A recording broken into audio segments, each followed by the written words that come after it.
So tell me about the bunker. How did you construct it? What's around this steel? The tunnel, the bunker, the garage and everything are all being built the same. You dig a hole or you tunnel a hole and then you build like a steel frame within it and then flood it with concrete around the outside. This has got about a foot minimum pretty much everywhere, right across it, underneath it and everything. It's about a foot of concrete. So it's pretty decent. Obviously from what you tell me about Raidon, it'll still get in. You can still get pesky in, little stuff. The steel's 4mm thick all the way around, apart from the ceiling, where I think it's 2mm for this. It was slightly thinner. This is all 50mm box section. There's obviously some plywood and some insulation on the floor. And I think that's about it, really. It's a sealed box. Do you have any polythene or anything around the outside? Yeah, we did on this. We did cover it in a polythene sheet, although in terms of rust protection, that's probably not the best thing because you can get like a moisture trap. Whereas if you just cover it in concrete, the concrete actually protects the steel. So you live and learn when you go with these things. Yeah. And that's just overlapped? Yes, it's just overlapped. So from your Radon perspective, that's not good enough. No. So we could potentially have some levels in here. We'll see. Yeah. We'll see after we've tested. Well, we've placed the biscuits, haven't we? So we've put the little detectors in. So we'll, you come back in 3 months and tell me whether I'm going to die of horrific diseases. Hopefully not. This is a radon detector, and in the UK it's the standard way to test your home for radon gas. The yellow tags are for commercial use. Each detector has its individual serial number to keep track of where it's been placed. You would typically place one in your living room and one in your main bedroom, and leave for a minimum of 90 days. This is a passive detector, so it requires no batteries. Inside is a piece of CR39 plastic. After the testing period, you would mail them back to us and we would have them analysed in a local independent lab. You will then receive a letter or an email with the results of your radon test. So if you're interested in testing your home for radon gas, then please click the link in the description or visit our website Glencoe-Radvac.com/shop, where you can order your long-term radon test today. Thanks for listening. Now back to the video. Have you heard of radon before? I had actually. There's a village a little bit, I don't know if it's north, I think it's north of here, called Castle Bytham. And I can remember when I was a plumber that for some reason that was always like really high. There was like a row of houses or something in Castle Bytham which had like really high levels in it or something. But it's kind of weird because like I did know about it, but then I don't know if it's because of those conversations, whether I just thought we didn't get any in Stamford. Because like from all the building firms that we used to go and do the plumbing for, nobody really mentioned it that much. It always seemed to me like it was something that was not quite here. Yeah. Awareness is still pretty low on radon. This is a radon affected area. It's one of the highest risk factors on the radon map. So you can potentially have elevated levels in your house and in your bunker.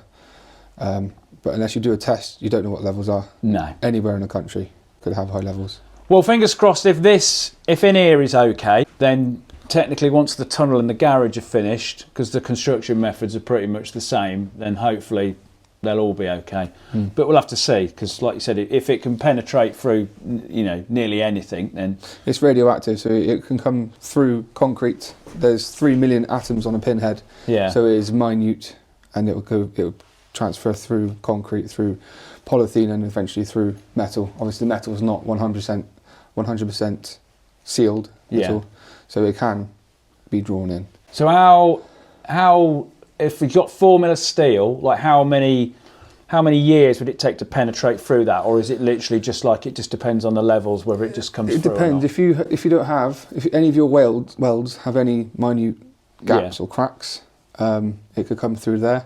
It can migrate through the steel eventually. Yeah. It's going to be restricting it, obviously, but eventually it will come through. And then once it's through, is that kind of like, I suppose I'm thinking of like water, once water finds a way, does it come through quicker, or is it just literally what comes through as it does? It's a steady gas. If it's coming through, it's constantly coming through. Yeah. And then it can build up in this room and not escape because there's no windows, no doors. No. So it could just linger in here.